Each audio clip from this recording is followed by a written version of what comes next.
Greetings, dear learners. I hope you're having a wonderful day.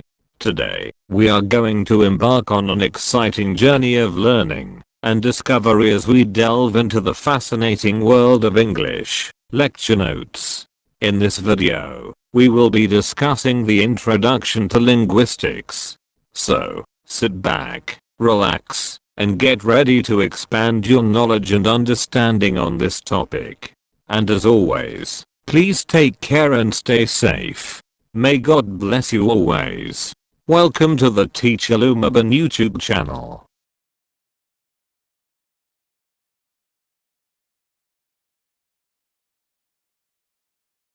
Commit your way to the Lord, trust also in him, and he shall bring it to pass.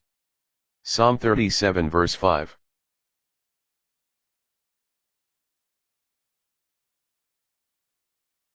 Linguistics is the scientific study of language and its structure, including the sounds, words, and grammar that make up a language.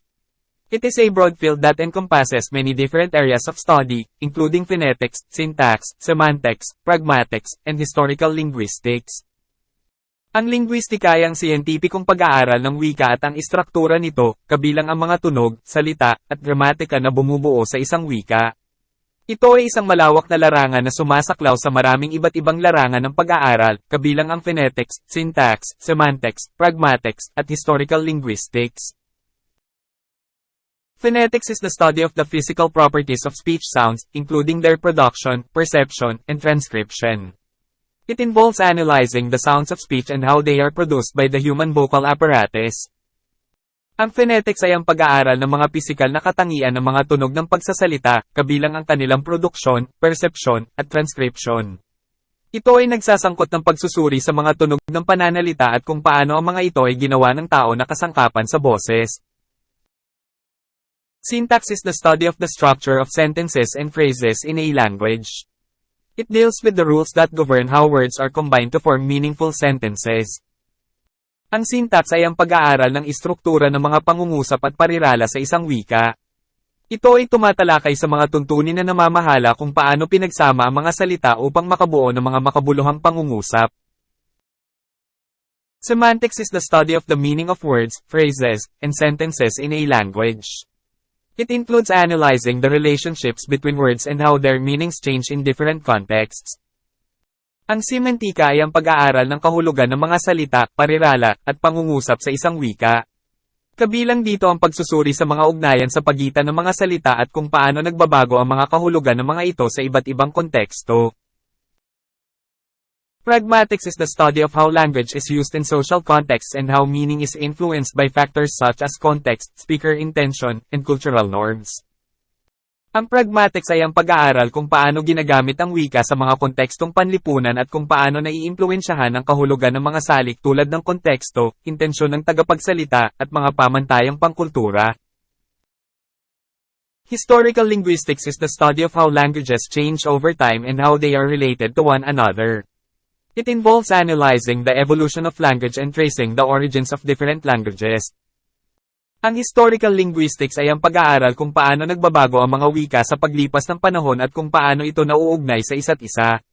Kabilang dito ang pagsusuri sa ebolusyon ng wika at pagsubaybay sa mga pinagmulan ng iba't ibang wika. Linguistics has many practical applications, including language teaching, translation, speech pathology, and computational linguistics. It also has important implications for fields such as cognitive science, psychology, and anthropology. Ang linguistics ay maraming praktikal na aplikasyon, kabilang ang pagtuturo ng wika, pagsasalin, speech pathology, at computational linguistics. Mayroon din itong mahalagang implikasyon para sa mga larangan tulad ng cognitive science, psychology, at anthropology. In addition to the subfields mentioned above, linguistics also involves the study of language acquisition, language variation, and language typology. Bilang karagdagan sa mga subfield na binanggit sa itaas, kabilang din sa linguistika ang pag-aaral ng pagkuha ng wika, pagkakaiba-iba ng wika, at tipolohiya ng wika.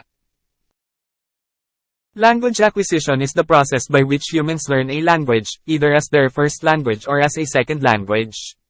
Linguists study how children acquire language, the role of input in language acquisition, and the differences between first and second language acquisition. Ang pagkuha ng wika ay ang proseso kung saan natututo ang mga tao ng isang wika, alinman bilang kanilang unang wika o bilang pangalawang wika. Pinag-aaralan ng mga linguist kung paano nakakakuha ang mga bata ng wika, ang papel ng input sa pagkuha ng wika, at ang mga pagkakaiba sa pagitan ng una at pangalawang wika. Language variation refers to the differences in language use among different groups of speakers. Linguists study the different dialects, accents, and registers of a language, as well as how language use varies depending on factors such as social class, gender, and ethnicity. Ang pagkakaiba-iba ng wika ay tumutukoy sa mga pagkakaiba sa paggamit ng wika sa iba't ibang grupo ng mga nagsasalita. Pinag-aaralan ng mga linguist ang iba't ibang dialekto, accent, at rehistro ng isang wika, gayon din kung paano nag-iiba-iba ang paggamit ng wika depende sa mga salik gaya ng panlipunang uri, kasarian, at etnisidad. Language typology involves classifying languages into different types based on their structural features. Linguists study the similarities and differences between languages and identify patterns in the way languages are structured. Ang typology ng wika ay kinabibilangan ng pag-uuri ng mga wika sa iba't ibang uri batay sa kanilang mga tampok na istruktura.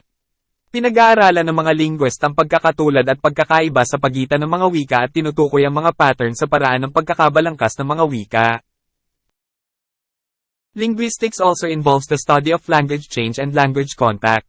Language change refers to the evolution of language over time, while language contact refers to the influence of one language on another when they come into contact.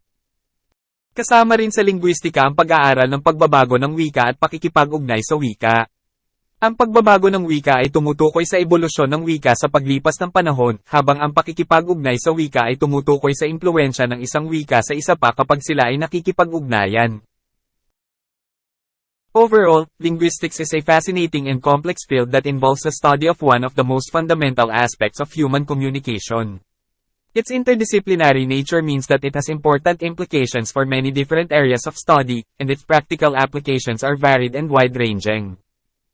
Sa pangkalahatan, ang linguistika ay isang kaakit-akit at komplikadong larangan na kinabibilangan ng pag-aaral ng isa sa mga pinakapangunahing aspeto ng komunikasyon ng tao.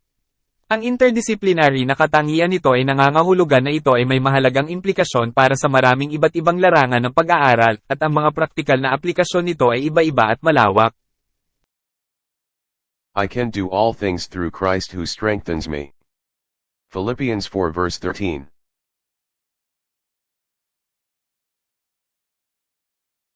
Thank you.